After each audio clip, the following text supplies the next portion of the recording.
어려서부터 제가 예수를 믿고 또 일찍이 목사가 되겠다라고 하는 꿈을 가지고 있다 보니까 학창 시절에 저희 반 친구들이 기독교와 관련된 질문이 있을 때마다 찾아와서 저에게 물어보곤 했습니다.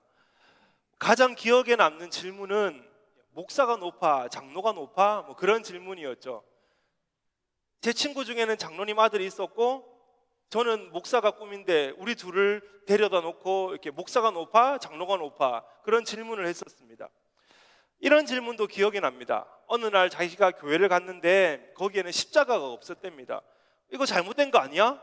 왜 교회에 십자가가 없어? 그런 질문을 받은 적도 있습니다. 기독교와 십자가, 이것은 떼려고 해도 뗄 수 없는 관계입니다. 십자가를 빼놓고는 그리스도의 죽으심과 부활하심, 특별히 그것을 통한 우리의 구원을 설명할 수 없기 때문에 기독교에 있어서 십자가는 굉장히 중요합니다. 그럼에도 불구하고 보수적인 교단, 어려서 제가 다녔던 교회나 제가 속해 있는 그런 교단, 보수적인 교단에 속해 있는 교회 강단에는 십자가가 없는 경우가 참 많이 있습니다. 그것은 바로 십자가를 무시해서가 아니라 그 우상화의 위험성을 제거하기 위해서 그렇습니다. 십자가 자체가 능력이 있거나 아니면 십자가 자체가 신앙의 대상이 아님에도 불구하고 십자가 자체를 집착하거나 십자가를 우상화해서 그것을 믿고 따르는 그럴 가능성이 있기 때문에 십자가를 최소화하는 것입니다. 예배당 내에는 십자가를 최소화하고 눈에 보이지 않는 하나님의 말씀, 하나님의 말씀에 귀를 기울이고 하나님의 말씀을 묵상하고 하나님의 말씀을 반응하라는 의미에서 보수적인 교회에서는 가급적 예배당 내에 십자가를 두지 않는 것입니다. 이런 교회 내의 우상화라고 하는 것은 사실 어제 오늘의 문제는 아니죠. 종교개혁자들을 박해했던 그 영국의 메리 여왕이 이제 떠나고 난 뒤에 엘리자베스 1세가 즉위했습니다. 그렇다 보니까 그 박해를 피해서 유럽으로 흩어졌던 그 종교개혁자들이 다시 이제 영국으로 돌아오게 되었습니다. 그러나 얼마 지나지 않아서 이 엘리자베스 1세도 다른 모습이 있었던 것은 아닙니다. 종교개혁자들이 반대했던 잘못된 의식들, 그것을 좀 보존하려고 하는 그 모습들이 있었죠. 대표적인 것이 예복입니다. 그래서 예복 논쟁이라고 하는 것이 있는데, 그녀는 모든 주교가 이제 예복을 입도록 한 겁니다. 그러니까 쉽게 말해서 목사들이 요즘 설교를 할 때 가운을 입는 것처럼 이제 예식을 위해서는 무조건 예복을 입어야 돼. 예배를 인도하는 사람들은 예복을 입어야 돼. 그렇게 법으로 정하려고 했던 것이죠. 거기에 청교도들, 개혁주의자들은 반대를 했습니다. 이유는 간단합니다. 당시 사람들이 그 예복을 우상화했기 때문입니다. 옷을 단순한 옷 그 이상으로 하나님의 은혜를 매개하는 성물이라고 생각을 하고 있었기 때문에 그것이 우상화되는 것을 막기 위해서 그들은 목숨을 걸고 예복을 입지 않기로 결의를 한 것이죠. 입는 것도 잘못이 아니고 벗는 것도 잘못이 아니지만 그것 자체를 우상화하는 것, 그것이 잘못되었다라고 하는 것들을 알리고 싶었던 겁니다. 우리가 가진 그 전통, 그리고 우리가 가지고 있는 십자가와 같은 그런 상징들, 그것들은 참 중요합니다. 말씀을 묵상하고 말씀을 이해하고 또 그리스도인으로 성장하는 데 있어서 그것들은 우리에게 참 많은 도움이 됩니다.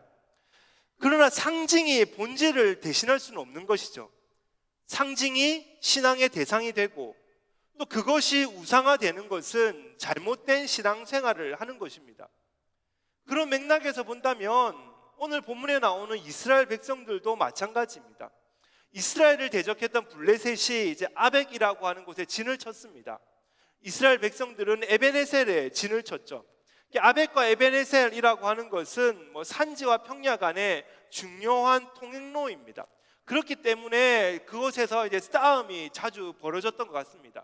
특별히 하나님은 블레셋을 이스라엘 주변에 세워놓고 계속해서 블레셋을 통하여 이스라엘을 깨닫게 하시는 그런 모습들을 계속 보게 되죠. 그러니까 오늘 전쟁도 하나님께서 이제 블레셋을 통하여 이스라엘에게 하시고자 하는 말씀이 있으셨던 것입니다. 이 전투에서 이스라엘 백성들은 4,000명 가량의 군인들을 잃게 되었습니다. 그래서 전쟁에서 패한 이스라엘 장로들이 모여서 왜 그렇게 되었는지 이제 원인을 찾기 시작했죠. 그리고 원인을 이렇게 하나님에게서 찾았습니다. 하나님께서 우리를 블레셋으로부터 지게 하셨다. 하나님께서 우리를 패배하게 하셨다. 이제 그렇게 결론을 내렸습니다. 정확한 진단입니다. 전쟁은 하나님께 속해 있다라고 하는 것을 신앙으로 고백을 한 겁니다. 그러니까 정확한 진단, 하나님께서 우리를 패하게 하셨다라고 하는 것은 딱 맞는 진단을 내린 겁니다. 그러나 문제는 해결책입니다. 그들이 제시한 해결책이 무엇입니까? 언약궤를 가지고 가자. 여호와의 언약궤를 전쟁터에 가지고 가면 우리가 승리할 수 있을 거야, 이길 수 있을 거야, 이제 그 생각을 한 겁니다. 그래서 그들은 즉시 언약궤를 이제 실로에서 에베네셀로 가져오게 했습니다. 결과는 어떻게 되었습니까? 더 크게 졌습니다. 거의 10배 가량 3만 명의 군인들이 목숨을 잃었고 거기서 여호와의 언약궤도 빼앗기게 되었습니다. 사실 고대 근동에서는 이렇게 거의 모든 군대가 전쟁에 나갈 때 자신들이 믿는 신들이 자신을 보호한다, 자신을 이기게 한다, 그런 의미로 뭐 신의 깃발을 가지고 나갔거나 아니면 형상을 만들어서 가지고 나갔습니다. 그래서 거기에서 막 그들에게 기도를 하기도 하고 그 깃발이나 그 형상에게 막 묻기도 하는 그런 일들이 고대 근동 사회의 전쟁에서는 있었죠. 그렇다 보니까 이제 이스라엘 백성들이 싸움에서 졌는데 왜 우리가 졌을까? 하나님이 패하게 하셨어. 아, 이곳에 하나님이 안 계셔서 우리가 졌구나. 그런 생각들을 가지고 그 언약궤를 가지고 나아갔다는 겁니다. 잘못된 생각이죠. 진단을 정확하게 내렸지만 엄한 약 먹고 더 많이 탈이 난 것처럼 정확한 진단을 내렸지만 지금 해결책이 완전 엉터리가 되어버린 겁니다. 지금 이들은 하나님의 언약궤를 미신으로 생각한 겁니다. 우상화시켜버린 것입니다. 언약궤가 우상이 되어서 마치 예복 논쟁처럼 왜 십자가가 있니 없니 그렇게 막 논쟁을 벌이는 것처럼 지금 이들에게 언약궤는 이미 우상이 되어버린 겁니다. 미신이 되어버렸다는 겁니다. 그러니 어떻게 됩니까? 더 큰 문제가 발생을 했죠. 이스라엘 백성들이 최악의 상황을 맞이하게 된 겁니다. 그럼 이들이 왜 이런 해결책을 가져오게 되었습니까? 정확한 진단을 내렸음에도 불구하고 왜 엄한 약을 먹어서 탈이 난 것처럼 왜 정확한 진단을 내렸음에도 불구하고 왜 이상한 해결책을 가지고 와서 더 큰 어려움을 맞이하게 되었습니까? 그것은 바로 이들에게 잘못된 욕망이 자리를 잡고 있었기 때문입니다. 잘못된 욕망, 그것이 이들의 마음 가운데 가득 자리를 잡고 있었다는 거죠. 어떤 욕망입니까? 첫 번째로는 하나님을 내 손에 가두어 두고 싶은 욕망입니다. 내 손 안에 하나님을 놓아놓고 싶은 그런 욕망들, 그것이 이스라엘 백성들에게 있었다는 거죠. AI의 발달이 우리의 삶을 참 편안하게 합니다. 시리야, 몇몇 디바이스가 반응을 하시죠? 반응을 하고 있죠? 시리야 이렇게 부르면 언제든지 시리는 잠을 자지 않고 일어나서 이렇게 나에게 반응을 합니다. 예쁜 여자 목소리로 네 라고 반응을 하죠. 몇 시인지 알려줘, 누구에게 전화를 걸어줘, 어디로 가는지 길을 안내해줘. 그렇게 우리가 질문을 하면 어김없이 대답을 합니다. 정확한 것을 우리에게 알려줍니다. 손 안에 있는 작은 비서, 그것이 바로 시리입니다. 그래서 제가 설교를 준비하면서 이 시리에 대해서 조금 더 조사를 해봤습니다. 시리가 무슨 뜻일까 조사를 해보니까 노르웨이어인데 당신을 승리로 이끄는 아름다운 여성 안내자라고 하는 뜻이랍니다. 처음 개발한 사람이 미국에 사는 사람인데 원래 노르웨이 출신이라서 그냥 개발명으로 이렇게 시리, 당신을 승리로 이끄는 아름다운 여성 안내자라고 이렇게 붙였는데 그것이 그냥 계속해서 사용이 되기 시작했다는 거죠. 그래서 그런지 시리아라고 부르면 예쁠 것 같은 여성이 이렇게 네라고 대답을 하지 않습니까? AI이기 때문에 만나본 적은 없지만 목소리는 참 예쁩니다. 승리로 이끄는 아름다운 여성 안내자, 그게 바로 시리라는 거죠. 전쟁의 여호와의 궤를 가지고 나갔다. 그것은 바로 마치 하나님을 시리라고 생각을 하고 있는 겁니다. 시리야, 이기게 해줘. 시리야, 블레셋 무찔러줘. 시리야, 내가 지금 어떻게 해야 돼?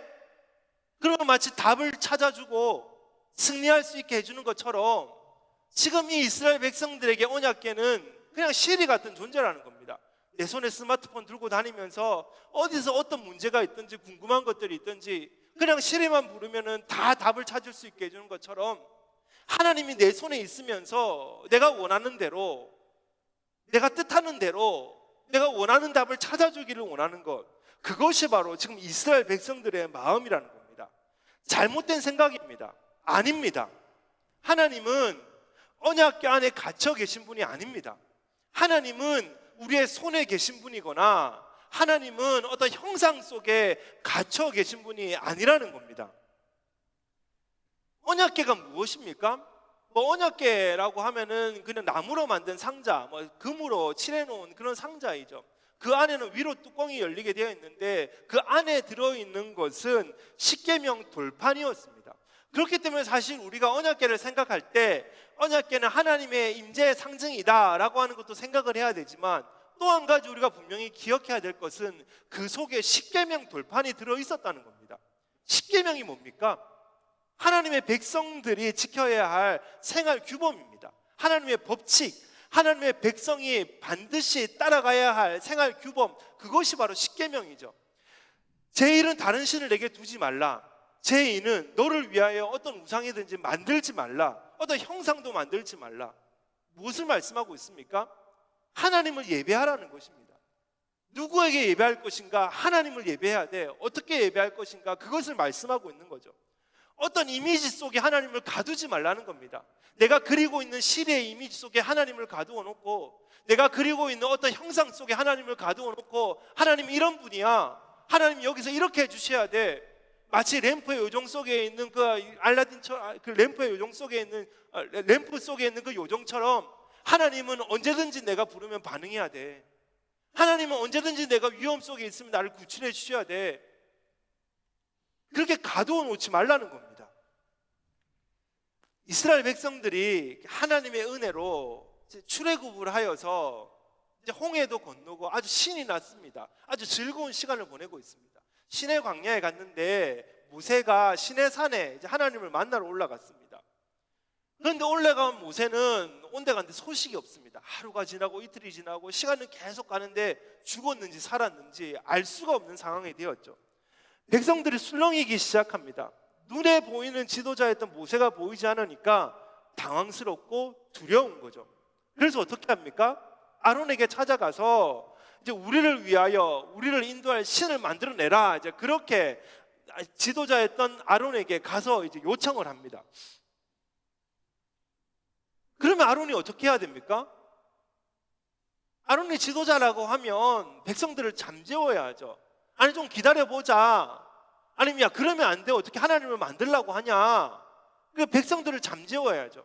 그런데 아론은 어떻게 합니까? 금 귀고리를 가지고 와라, 귀에 있는 금고리를 가지고 와라, 그렇게 하고 그것을 가지고 이제 금 송아지를 만듭니다. 금 송아지 형상을 만들어 놓고 야 이것이 너희를 인도하여 낸 너희의 신이다, 그렇게 선포를 하죠. 제가 그 금 송아지를 본 적은 없지만 아마 아주 멋있었을 겁니다. 저 미얀마에 가면은 큰 금탑이 있습니다. 금을 계속 갖다 붙이기 때문에 그 탑은 계속 살이 쪄서 커진다고 하죠. 근데 미얀마에 가보시면 아시겠지만 그 땅이 너무나 못 살아서 전기도 들어오지 않고 지금 먹을 것도 제대로 없는데 그 큰 금탑은 어디에서든지 환하게 보입니다. 그냥 탑으로 만들어 놓은 그 금덩어리도 그렇게 멋있는데 이들이 상상해서 만든 그 금송아지 모양은 얼마나 멋있었겠습니까? 힘도 세 보이고 능력도 있어 보이고 아주 크니까 무엇이든지 잡아삼킬 것 같은 그 큰 모습의 금송아지를 금덩어리로 만들어 놓은 것입니다. 의리의리했겠죠. 보기만 봐도 막 주눅이 들고 보기만 봐도 야 저거 믿으면 내가 무엇이든지 할 수 있겠다, 그런 생각이 들었을 겁니다. 왜 이들이 그렇게 만들었습니까? 이들이 생각할 때 하나님이 그런 모습이라는 겁니다. 금처럼 가치가 있고 큰 송아지처럼 힘이 세고 능력이 있는 그런 분이 하나님이야. 그러니까 이 정도로 만들어 놓으면 하나님의 모습을 이 안에 담을 수 있을 거야, 그렇게 생각을 한 거죠. 착각입니다. 잘못된 생각입니다. 하나님을 그 속에 가두려고 하는 것 그 자체가 잘못된 것입니다. 왜 그렇습니까? 하나님은 무한하신 분이시기 때문입니다. 그 무한하신 하나님은 유한하신 그 어떤 것에도 담을 수 없습니다. 내 손뿐만이 아니라 내 머리뿐만이 아니라 세상의 그 어떤 것, 아무리 화려하고 멋있고 가치 있어 보이는 것이라 할지라도 그 속에 하나님을 담을 수는 없는 것이죠. 하나님은 무한하신 분이기 때문에 그렇습니다. 이스라엘 백성들이 놓친 것이 무엇입니까? 그 무한하신 하나님을 유한하신 내 손에 담으려고 한 겁니다. 내 이익과 내 승리를 위해서 이용하려고 한 것이죠.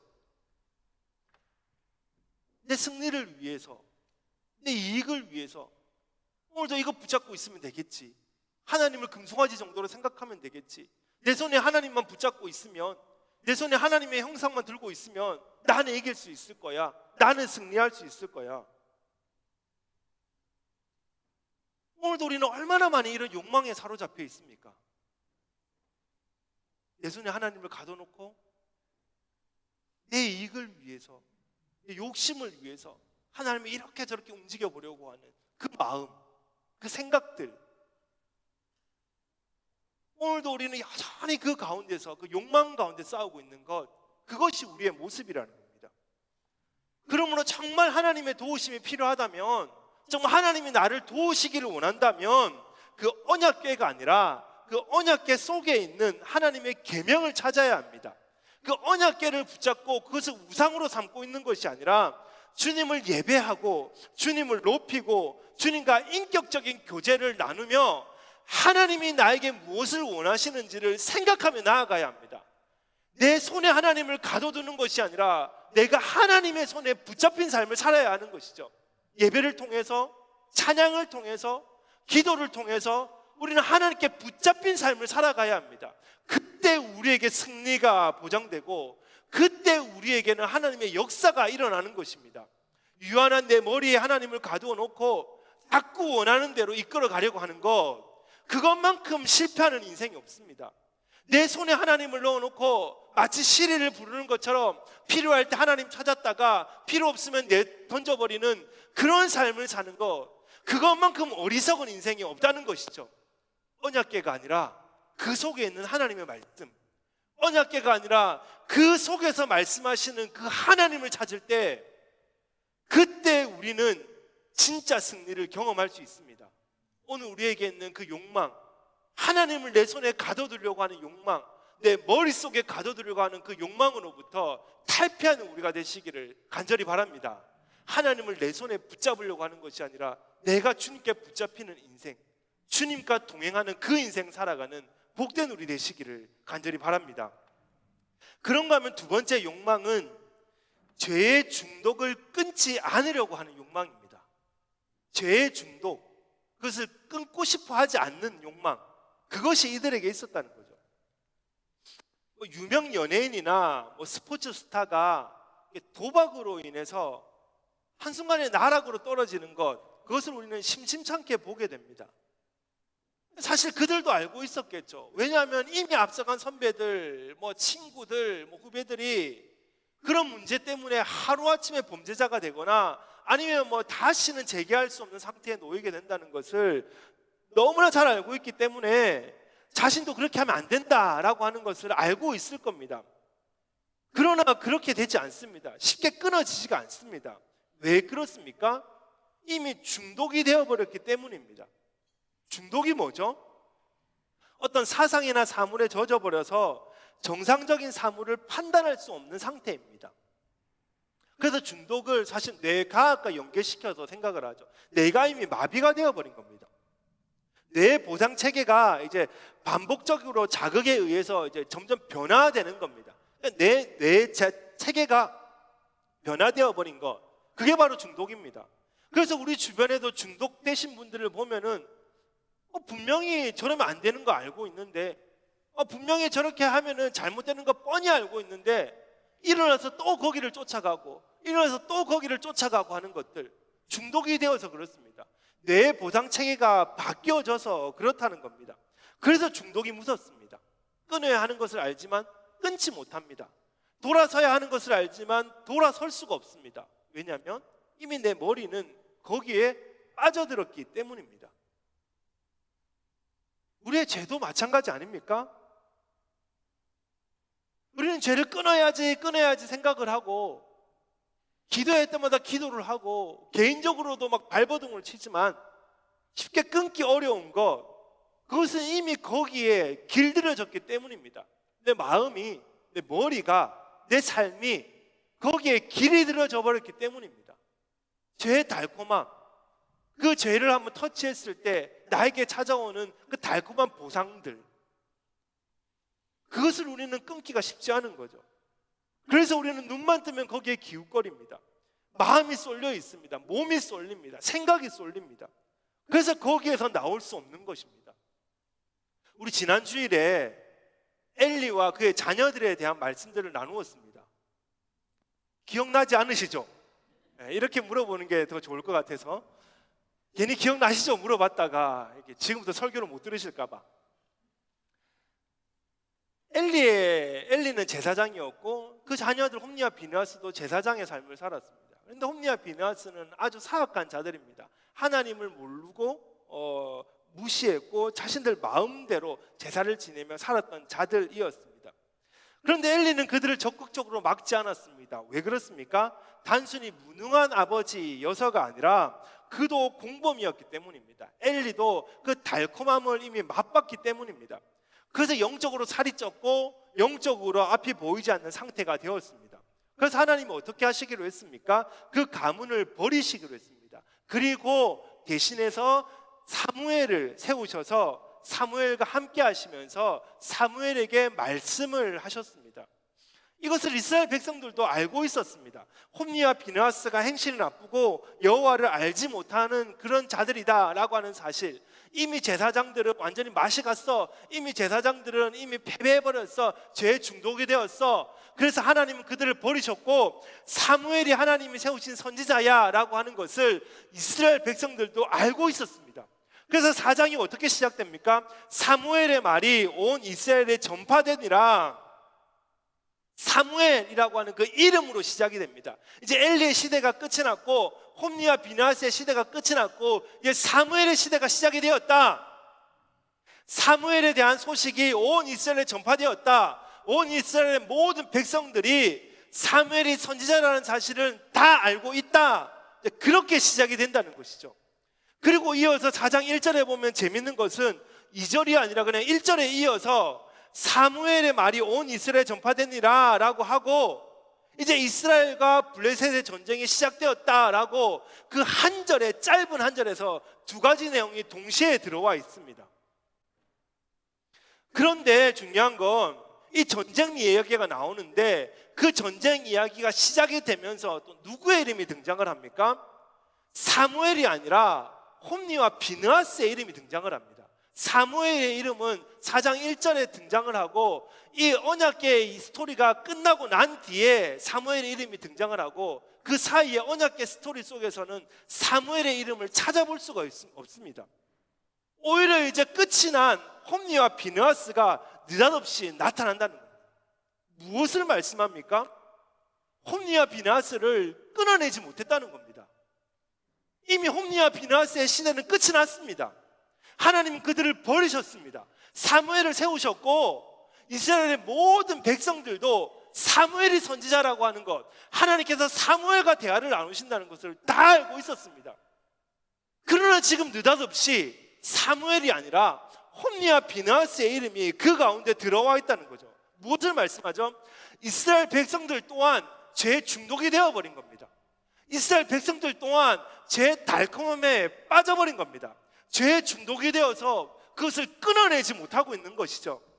홈리와 비느하스는 타락한 제사장이고 사무엘이 하나님께서 세우신 참 선지자라는 사실을 너무나 잘 알고 있고 그들도 경험했고 방금까지도 그 얘기를 들었는데 홈리와 비느하스가 좋은 겁니다. 선을 따라가는 것보다 악을 따라가는 것이 더 즐거운 겁니다. 하나님의 말씀을 먹는 것보다 홈리와 비느하스를 리더로 세워놓고 같이 즐기고 같이 쾌락해졌고 같이 흥청망청 살면서 영적으로 비대해지든지 눈이 보이지 않든지 그냥 육신이 즐거운, 삶이 즐거운, 거기서부터 떠나고 싶지 않은 겁니다. 죄를 끊지 못하는 겁니다. 그래서 블레셋에 진 거죠. 그래서 이스라엘은 사무엘이 아니라 홈리와 비느하스를 언약궤와 함께 데리고 온 겁니다. 그렇기 때문에 이 싸움은 블레셋에 진 것이 아니라 죄에게 진 겁니다. 죄에 중독이 되어서 제대로 판단할 수 없고, 죄에 중독이 되어서 하나님을 예배할 수도 없고, 죄에 중독이 되어서 하나님이 그곳에 함께 하실 수도 없는 상황을 스스로 만들어버린 겁니다. 그래서 하나님이 그들을 버리신 겁니다. 하나님이 힘이 없어서 블레셋에 졌고, 하나님이 힘이 없어서 그 언약궤가 블레셋으로 빼앗겨서 넘어간 것이 아니라 하나님이 이스라엘을 떠나신 겁니다. 하나님이 이스라엘을 떠나셔서 블레셋 진영에 가서도 나는 살아있는 참신이야, 내가 진짜 신이야 라고 하는 것을 하나님이 스스로 증명을 하신 겁니다. 그러니까 이스라엘은 블레셋에 진 것이 아니라 죄에게 진 겁니다. 죄에게 져서 지금 이들이 어떻게 할 수 없는 그런 상황 가운데 놓이게 된 것이죠. 교회 내에서의 중독과 관련된 그 조사나 논문이 극히 제한적이라서 이 퍼센테이지, 이 비율들이 다다라고 말씀을 드릴 수는 없지만 2024년에 발표된 한 통계에 따르면 중독으로 인한 고통을 경험했다라고 답한 그 교인들이 전체 응답자의 한 11% 정도가 된다고 합니다. 보기보다 적은 수치처럼 보이죠. 그러나 한번 잘 생각해 보면 나는 중독이 되었다라고 자신 있게 말하는 사람이 이 정도라는 겁니다. 보통 우리 교회는 좀 보수적이어서 중독에 대한 이야기들, 성적인 이야기들을 감추다 보니까 아마 이 정도라고 얘기하면 약물 중독 아니면 성적인 중독 그런 것에 빠져 있는 사람들, 아마 그런 사람들이 여기에 응답을 했을 가능성이 큽니다. 그러니까 그리스도인, 그 중에서 중독이 되었다라고 느끼는 사람은 아마 이것보다 훨씬 많을 것입니다. 그러고 보면 우리 주변에서도 중독으로 고생하는 사람들은 은근히 많이 있습니다.